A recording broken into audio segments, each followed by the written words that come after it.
로드 계열 자전거, 그러니까 드롭바가 달린 로드 계열의 자전거는 애초에 안장통이 없이 탈 수 있도록 디자인되고 제작된 자전거입니다. 그렇기 때문에 그 로드 자전거 엔지니어의 의도대로 자전거를 타면은 안장통이 올 수가 없는 자전거예요, 애초에. 안장통은요, 자세의 문제입니다. 자세. 자전거의 자세를 좌우하는 것은요, 안장 위치 대비 핸들 위치입니다.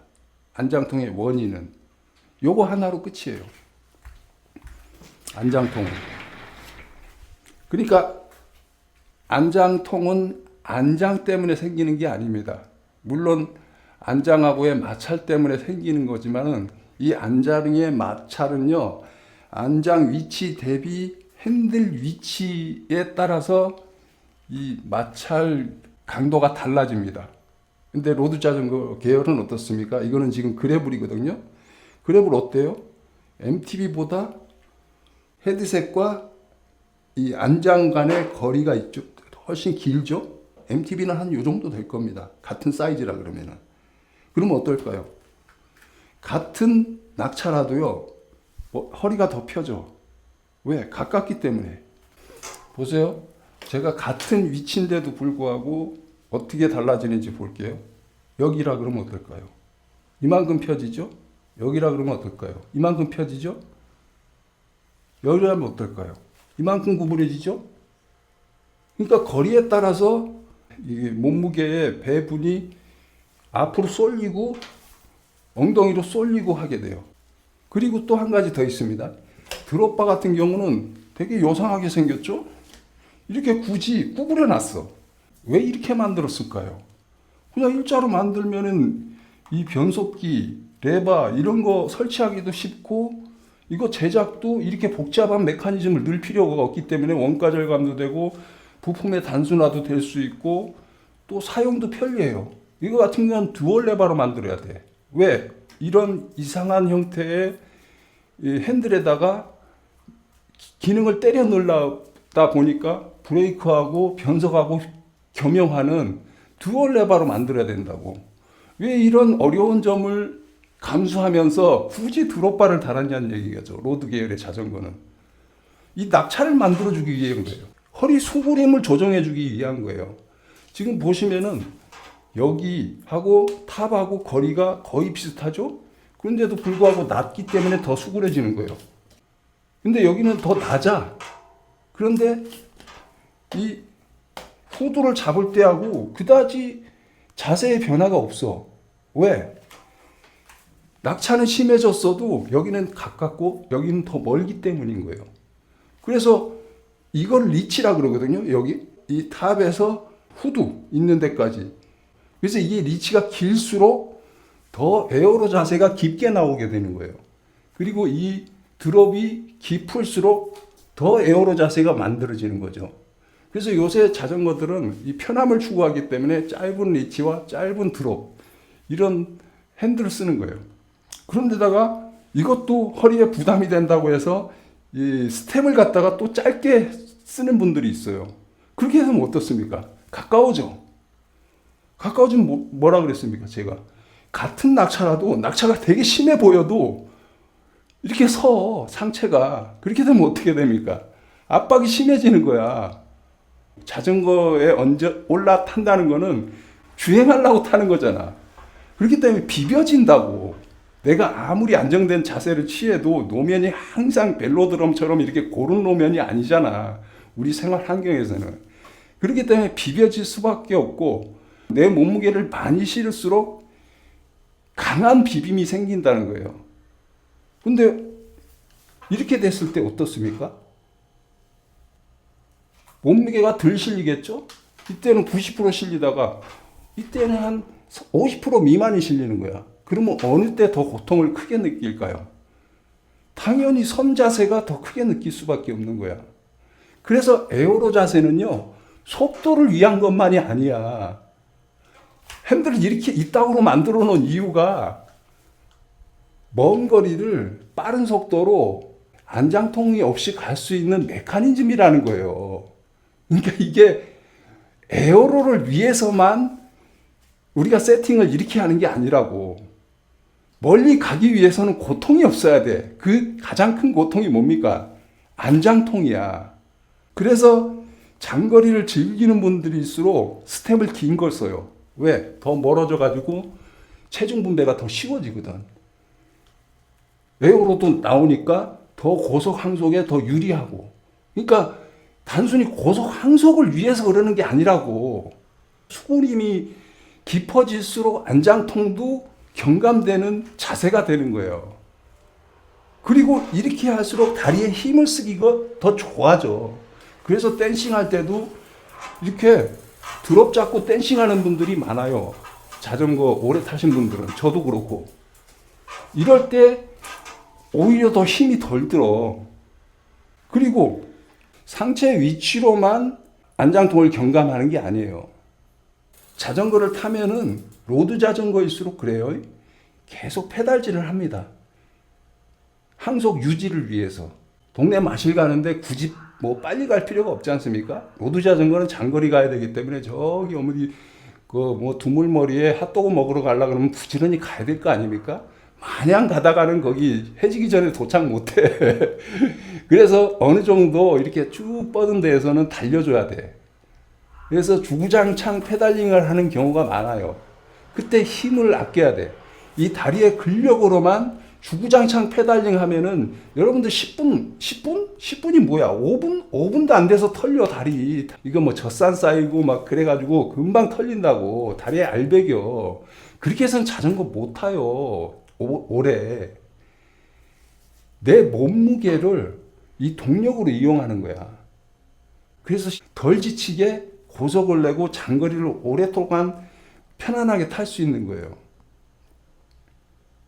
그러니까 보십시오. 자세로 안장하고의 깊은 마찰을 방지하고 다리의 힘을 페달링의 힘으로 쓰므로 해서 또 한 번 경감되고. 그래가지고 사실상 안장은요, 앉는 용도가 아니에요. 그냥 페달링이 흔들리지 않을 정도의 지지를 하는 역할에 불과해요. 그래서 잘 타는 분들일수록 여기에 몸무게를 실지를 않아요. 저 같은 경우도 10% 미만인 것 같아. 그다지 잘 타지도 않는데. 왜? 이런 메커니즘을 알고 자전거를 타기 때문인 거죠. 로드 자전거 선수들 보십시오. 장거리 선수들은 다리가 근육이 별로 없어. 다 장근육이야. 그래서 마라톤 선수들도 마찬가지고. 날씬하잖아요? 근육이 거의 없다시피 해. 왜 그래요? 자기 근력으로 페달링 하거나 자기 근력으로 마라톤 코스를 다 달리는 게 아니야. 그러니까 100m 선수들은 어떻습니까? 온 근력을 다 써가지고 100m 안에서 승부를 봐야 돼. 그래서 근력을 엄청나게 소모한다고. 로드 자전거도 또 스프린터는 장난 아니야. 다리가 이게 허리 굵기야. 내 몸무게를 동력으로 이용하는 거예요. 동력으로 이용. 그러면 뭐가 좋아집니까? 안 지쳐서 좋죠? 안장통 경감돼서 좋지. 별 노력 없이 고속 항속할 수 있어서 좋지. 다 좋은 거야. 자꾸 반복합니다만 로드 계열의 자전거, 이 드롭바 달린 자전거를 타면서도 안장통이 있다는 거는 안장의 문제가 아니고 라이딩 자세의 문제라는 거예요.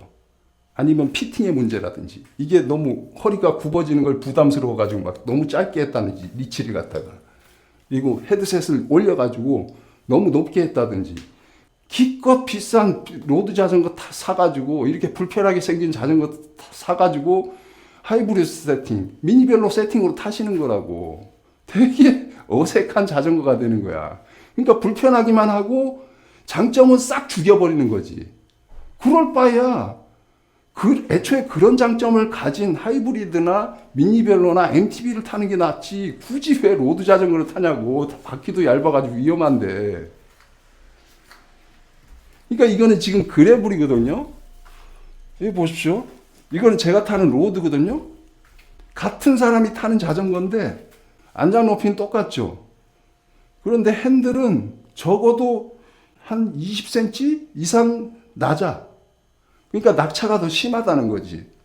저는 이거는 마실용으로 주로 이용하고 이거는 장거리 여행용이나 아니면은 운동 라이딩 할 때 하는 거야. 그렇기 때문에 장거리를 가기 때문에 안장통을 더 예방을 많이 해야 돼. 그래서 스템도 더 긴 거 쓰고 낙차도 더 심하게 만들어 놓은 거예요. 이렇게 되면은 얘는 100km 가면은 안장통이 생길 거, 얘는 200km 가도 안장통이 안 생기는 거예요. 그리고 지치지도 않고. 왜? 내 몸무게를 페달링에 힘으로 쓰기 때문에. 내 다리 근육만으로 페달링을 하는 게 아니기 때문에. 그렇기 때문에 지치지 않고 장거리를 손쉽게 빠른 속도로 다녀올 수 있는 거예요. 그러니까 로드 계열의 자전거를 타는 분들의 목적이 이렇다고. 그런데 그 목적을 싹 죽임으로 해서 멀리 가지도 못하고, 멀리 갔더라도 겁나 힘들게 타고 오고, 힘들기만 하면 다행이게 안장통까지 시달려가지고 궁둥이 작살나서 돌아오고. 그럴 필요가 없다는 얘기지. 저는 이 안장 메커니즘을 안 이후로 단 한 번도 안장통 때문에 고통스러워 본 적이 없었어요. 제가 이 로드 자전거만 10년을 탔거든요. 근데 입문 초기에 한 6개월인가? 그때만 안장통을 느꼈지, 그 이후로는 그냥 자연히 사라졌어. 왜? 제가 그 속도에 대한 그 욕심을 부리다 보니까 이런 그 로드 특유의 세팅을 하게 됐어. 그렇게 보니까 그냥 안장통이 사라지는 거야. 왜 그럴까 싶었더니, 아, 이런 자세에서는 안장통이 애초에 올 수가 없겠구나. 그러니까 저 같은 경우는 이걸로 200km 넘게 타도 안장통이 없어요. 근데 MTB, 미니벨로, 하이브리드 이런 거 타면은 10분도 안 돼서 안장통 때문에 못 타. 그래서 저는 장거리를 즐기는 라이딩을 하기 때문에 이 로드 계열의 자전거만 타는 거예요. 드롭바 달린 자전거.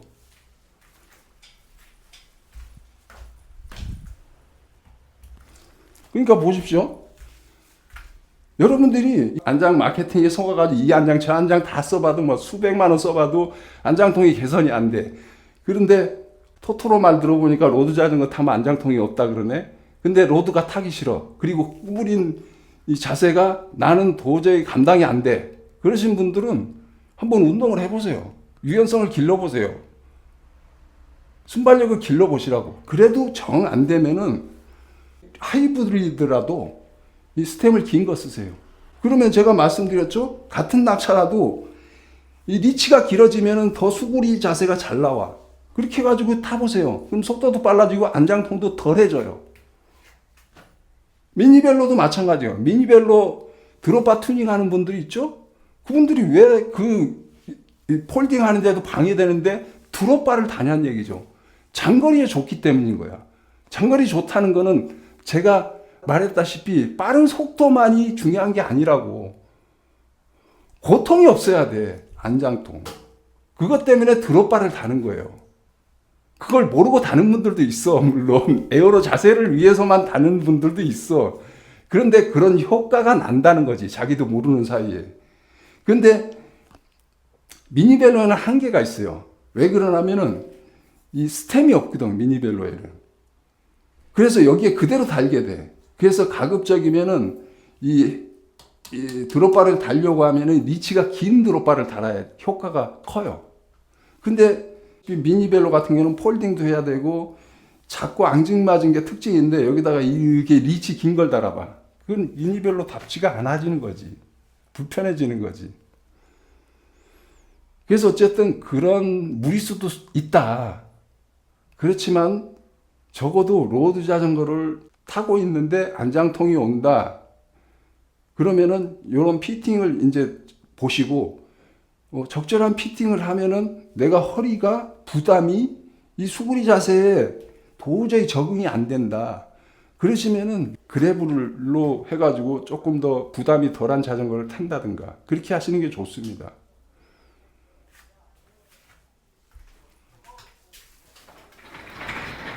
그래서 여러분들이 안장통이 있다는 거는요, 자전거를 잘 못타는다는 얘기예요. 자꾸 반복합니다만은 로드 계열의 자전거예요. 드롭바 달린 그래블이나 로드 자전거, 사이클로 크로스 이런 것들 얘기하는 겁니다.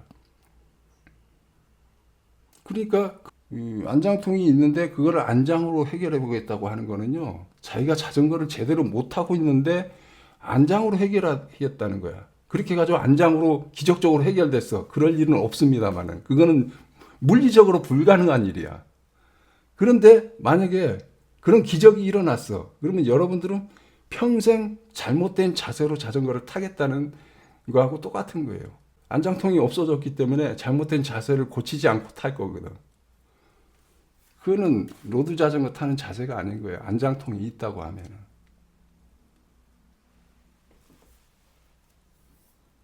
그래서 로드 자전거에서 가장 좋은 안장은요, 불편한 안장이에요. 불편한 안장. 편한 안장을 추구하지 마십시오. 가장 싸구려, 아니면은 가장 경량, 풀카본으로 해가지고 이 겉에 이 가죽으로 덮어놓지도 않은 거. 그런 거 선수들도 쓰고 상급 동호인들도 쓰고 하잖아요. 거의 자기 생활 자체가 자전거인데 왜 그렇게 딱딱한 안장으로 씁니까? 그 사람들은 제대로 타기 때문에 안장통을 못 느끼는 거야. 근데 또 이렇게 얘기하면은 어떤 분들은 이 뚜르드 프랑스라든지 뭐 지로 디탈리아라든지 보면은 선수들 그 뽕바지 입던데, 뽕바지 입는 건다는 거는 선수들이 안장통을 느끼기 때문에 뽕바지를 입는 거 아니냐. 패드 바지 말하는 겁니다. 궁둥이에 이렇게 기저귀처럼 이렇게 안장통 예방하겠다고 젤 박아놓은 거 있지 않습니까? 저는 자전거를 10년 탔지만은 단 한 번도 그 패드 바지를 입어본 적도 없습니다. 그리고 그걸 꼭 입어야 된다 그러면 제가 자전거 안 타고 말지 그런 기저귀 타고 자전거 탈 생각이 전혀 없어요. 근데 그들은 왜 그걸 입고 타냐? 여러분들 유심히 보십시오.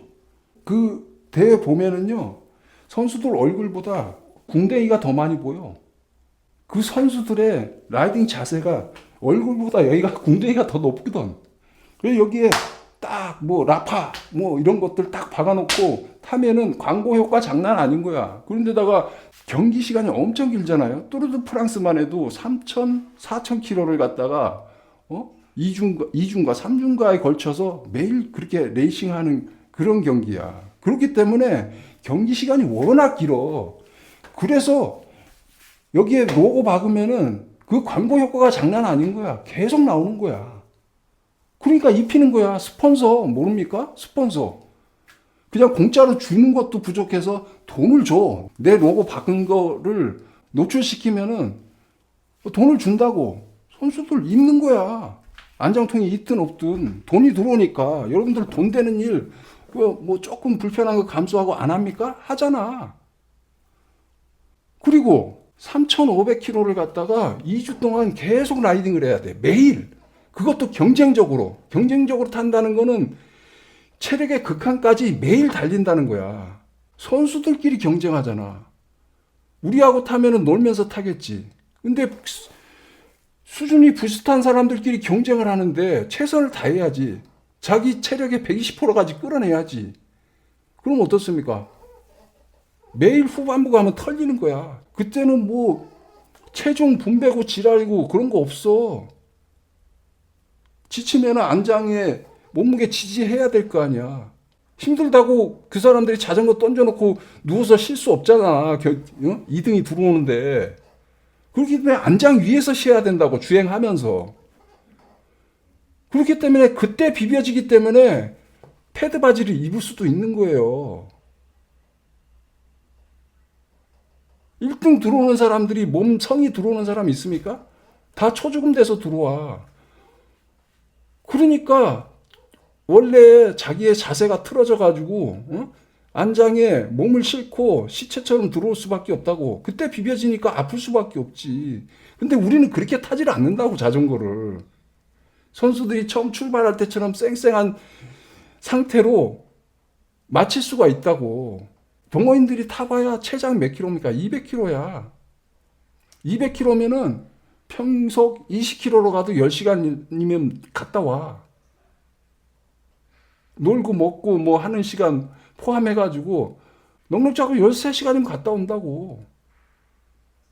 우리가 다른 사람보다 1초 빨리 하려고 죽기 살기로 달리는 게 아니잖아. 그래서 올 때도 체력이 안 탈려 있어. 그래서 안장통을 느낀다는 것 자체가 웃기는 일이야. 그 사람들은 자전거를 자세부터 좀 다시 봐야 돼. 그러니까 제가 말씀드렸다시피 모든 분들이 로드나 그래브를 타면 안장통에서 벗어날 때 있을 수 있다고 얘기하는 거 아닙니다. 왜? 사람마다 유연성도 다르고 수구리 자세가 도저히 부담돼서 못하는 분들도 있어.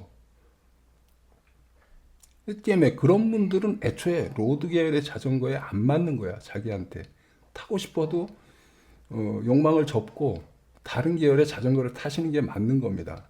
근데 적어도 로드 자전거를 잘 타고 싶어 하는 분들은 안장통을 느낄 수가 없어. 로드 자전거를 제대로 타면은 애초에 안장통을 느낄 수 없도록 만들어진 자전거이기 때문에. 근데 그런 분들조차 안장통이 순전히 안장의 몫이라고 해가지고 패드 바지 쳐 입고 안장 갈아 제끼고 자기가 또 유명 유튜버면은 또 이 안장을 갈면은 안장통에 뭐 90%는 사라진다는 등 뭐 어쩌고 저쩌고 이런 사기질이나 치고 있고 이런 천박한 소셜 미디어 세상 참 안타깝습니다. 제가 잘났다고 얘기하는 게 아닙니다. 저도 애초에 모르고 그렇게 시작했으면 계속 우길 수도 있어. 저도 사기 마케팅에 협조하고 있을 수도 있어. 근데 저는 유튜브 시작하기 전에 이미 그걸 깨달았기 때문에 도저히 거짓말을 못하는 거야. 나중에 알았더라도 솔직히 고백하고 제대로 된 정보 전달에 힘썼으면 좋겠어요. 자전거 유튜버들도. 그러니까 보십시오. 로드 자전거는 이렇게 타는 거야. 이렇게.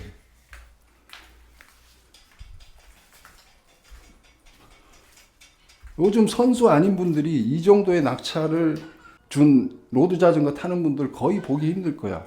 왜? 그런 메커니즘을 모르기 때문이야. 그러니까 로드 자전거는 이 정도의 낙차가 정상이라고. 이 정도의 낙차. 예? 그러니까 여러분들이 이 정도의 에어로 자세를 유지할 수 있는 유연성은 갖고 있어야 돼요. 선수들은 이거보다 더해. 이 정도로 타는 게 로드 자전거를 장거리를 손쉽게 빠른 속도로 고통 없이 다녀올 수 있는 자세인 거예요. 근데 요새 막 세태가 이렇게 편한 걸 추구하고 이러다 보니까 이거 리치도 짧게 하고 드롭도 짧은 거 쓰고 스템도 짧은 거 쓰고 그러는데 그거는 로드 자전거를 멍청이 만들어서 타는 거야. 그리고 로드 자전거는 은근한 항속을 많이 하기 때문에 핸들이 민감하면 안 돼. 이 스템이 짧아지면 짧아질수록요 핸들이 굉장히 민감해져. 그래서 조향 사고를 낼 수가 있어요. 특히 다운힐에서. 그래서 뭐 바퀴에 뭐가 탁 걸렸다 그러면은 이게 핸들이 털려가지고 끝장날 수도 있어. 그래서 조향 사고를 방지하기 위해서라도 이 로드 자전거에는요 최소한 80mm 이상은 써야 돼. 어떤 분들은 여기다가 막 60mm, 40mm 이런 걸 쓰는 분들이 있어. 그거는 MTB용이에요. MTB용. MTB용은 왜 그렇게 짧으냐? 애초에 핸들이 넓어. 그래서 버티는 힘이 좋아. 근데 로드는 에어로 자세를 위해서 이 좁은 걸 써요. 그러니까 지렛대 효과인 거지. 이게 길면 길수록 버티는 힘이 세지잖아. 같은 힘으로 하더라도. 여기 조향장치에서 멀어졌기 때문에 지렛대 효과가 커지는 거야. 그래서 험한 길을 많이 가는, 그러니까 다운힐 자전거일수록 이게 길잖아요. 이렇게 해가지고 다니잖아. 왜 그래? 조향이 워낙 예민하기 때문이야. 그리고 또 예민해야 되고, 그래야 빠른 속도로 이렇게 장애물을 피할 거 아닙니까? 근데 로드는 그렇게 하면 안 되는 거야. 로드를 MTB처럼 해놓고 정작 핸들은 그대로 놔두는 거야. 그렇게 되면 어떻게 됩니까? 버티는 힘이 약해. 그런데다 이게 예민해지면 엄청 큰 조향사고를 낼 수가 있어요. 절대 그런 세팅을 하면 안 돼. 차라리 이걸 줄였으면 핸들을 더 넓은 걸로 바꿔야 돼.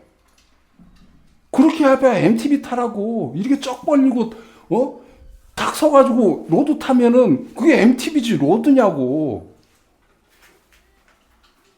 그래서 자기가 로드를 타려고 하면은 로드에 맞는 자세가 만들어지는 게 우선인 거예요. 그래서 그거 만들지도 않고 안장통 때문에 못 하겠어. 이거 안장 쓰레기를 제조사에서 박아놨네. 이런 무지는 진짜. 그러니까 오토바이를 사놓고 왜 차는 안 넘어지는데 오토바이는 넘어져, 이런 불평하는 거하고 똑같다고. 그래벌 자전거의 휠간 거리가 길어 직진 안정성이 높은 거죠. 그렇죠, 달쿠샤님. 이렇게 상식적으로 생각하면 다 이유가 있는 거예요. 자전거가 저렇게 생기고 이렇게 생기고 하는 게. 그래서 그래블은 같은 사이즈라도 이 휠 베이스도 길고 탑도 더 길 수밖에 없어.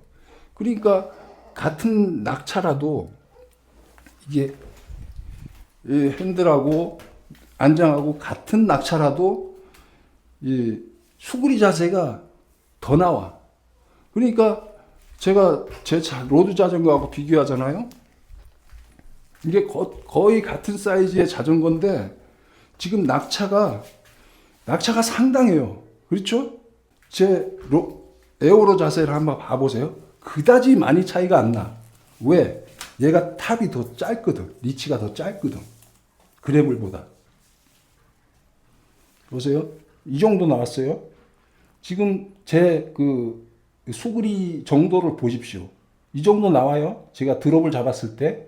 그리고 탑 잡았을 때는 이 정도 나오고. 그러니까 지금 탑을 잡으니까 한 45도 나오는 것 같네. 그리고 드롭을 잡았을 때는 거의 그냥 일자로 되는 것 같고. 지금 낙차가 상당하게 차이가 많이 나는데도 불구하고 어떤지 한번 봐보십시오.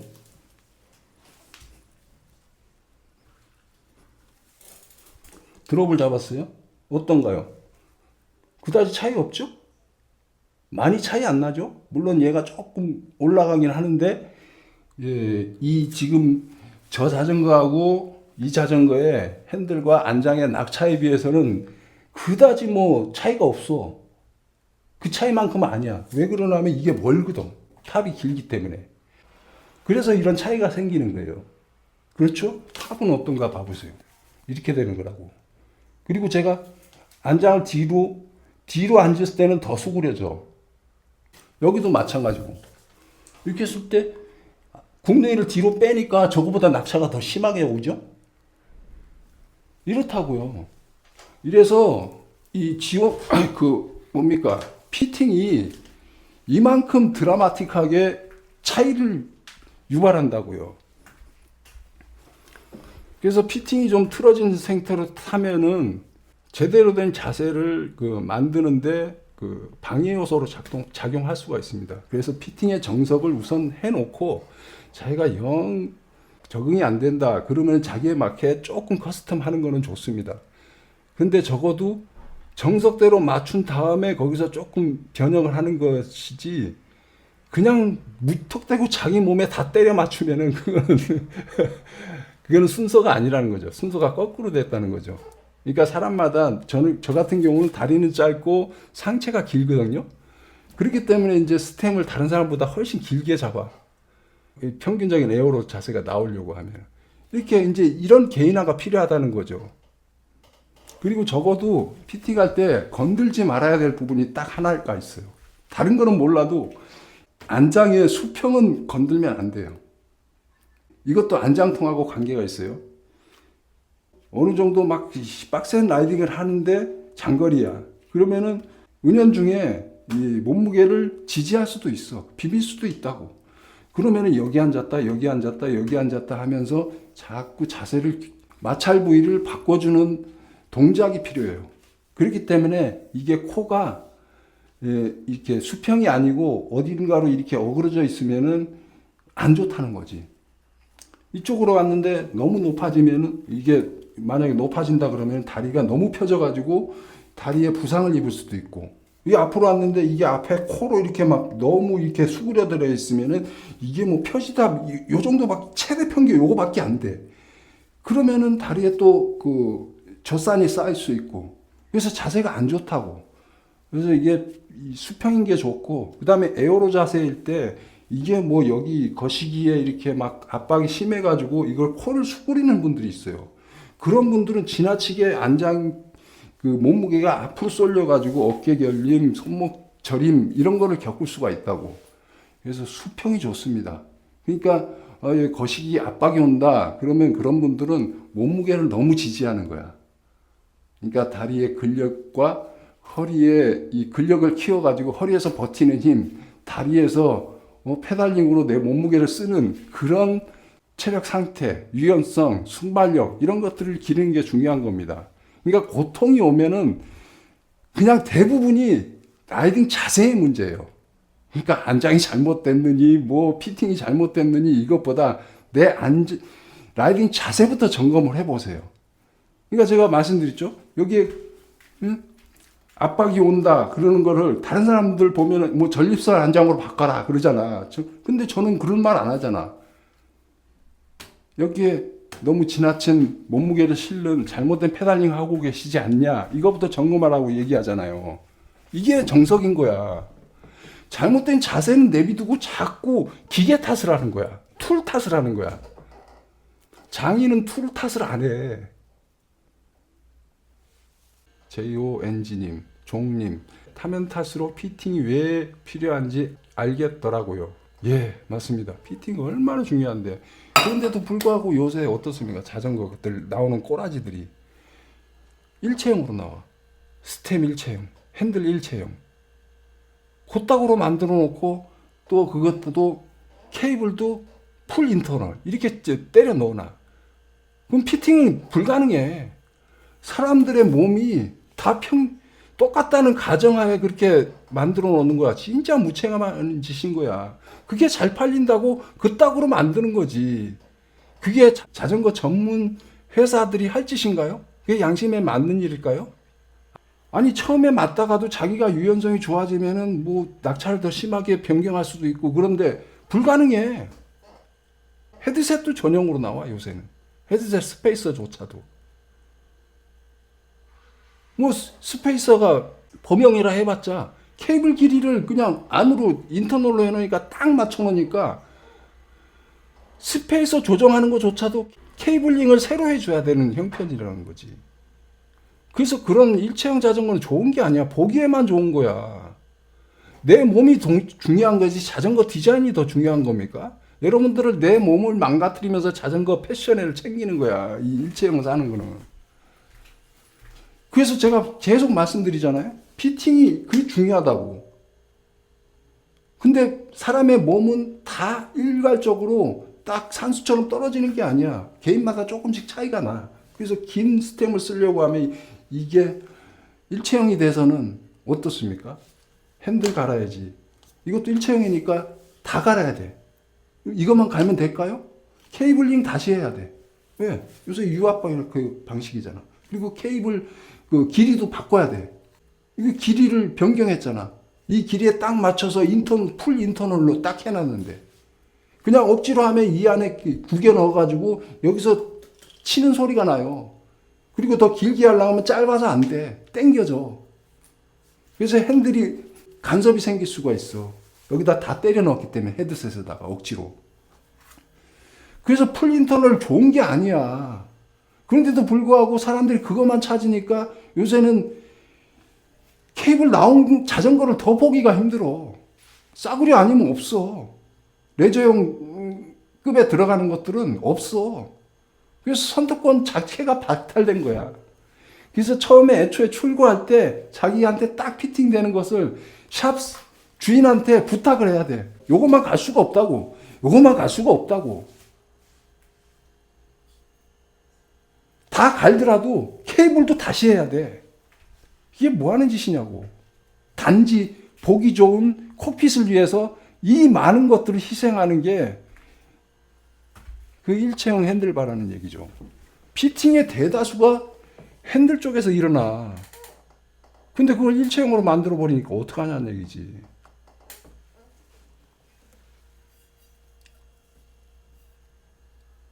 그래서 제가 이렇게 오래돼 보이는 좀 구형같이 보이잖아요? 왜 이 자전거를 샀나? 일체형 아닌 고가의 자전거는 이거밖에 없어. 찾아볼 수가 없어. 이거는 핸들 다 나와 있죠?